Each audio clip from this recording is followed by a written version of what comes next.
నమస్కారం. ప్రియమైన భక్తులారా, ఈరోజు మనము సందర్శించబోతున్న పవిత్ర పుణ్యక్షేత్రం నెల్లూరు జిల్లా చెముడుగుంట గ్రామంలో వెలిసిన చింతాలమ్మ తల్లి దేవస్థానం. ఈ ఆలయం కేవలం ఆధ్యాత్మికతకు ప్రతీక మాత్రమే కాదు, గ్రామ ప్రజల నమ్మకానికి నిలువెత్తు ఉదాహరణగా నిలుస్తుంది. చెముడుగుంట గ్రామం ఒకప్పుడు చింత చెట్లతో నిండిన పల్లెటూరుగా ఉండేదట.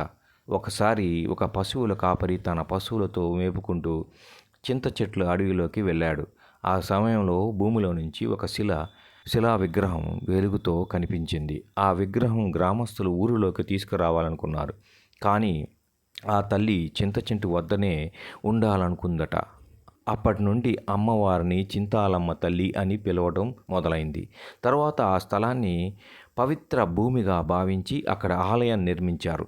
చింతాలమ్మ తల్లి శక్తి స్వరూపిణిగా భావించబడుతుంది. ఆమెకు మొక్కుకున్న వారికి అన్నింట్లో విజయాలు కలుగుతాయని నమ్మకం.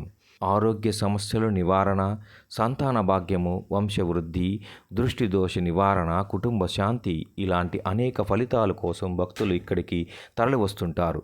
ప్రతి మంగళవారం, శనివారం అమ్మవారికి ప్రత్యేక పూజలు నిర్వహిస్తారు. నవరాత్రులు, వసంత పంచమి, జాతర సమయంలో పెద్ద ఎత్తున భక్తులు అమ్మవారిని దర్శించుకుంటారు.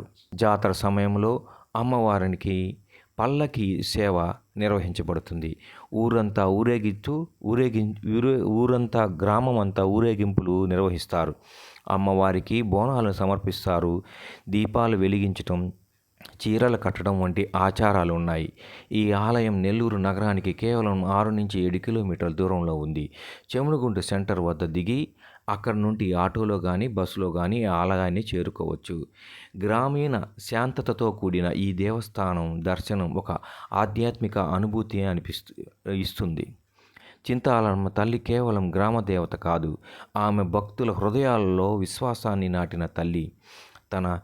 తన భక్తుల చింతలను తొలగించి ఆశీర్వాదాలతో ప్రతి ఇంట్లో శాంతి ఐశ్వర్యాలు తలుపు తడతాయని కోరుకుందాం. మన ఆధ్యాత్మిక యాత్రలో చింతాలమ్మ తల్లి ఆశీస్సులతో మీ జీవితం ఆనందంగా, ఆరోగ్యంగా ఉండాలని ఆకాంక్షిస్తున్నాను. మీకు ఈ వీడియో నచ్చినట్లయితే లైక్ చేయండి, కామెంట్ చేయండి మరియు రాజ్ 369 టీవీకి ఛానల్ను సబ్స్క్రైబ్ చేయండి. ధన్యవాదాలు. జై చింతాలమ్మ తల్లి.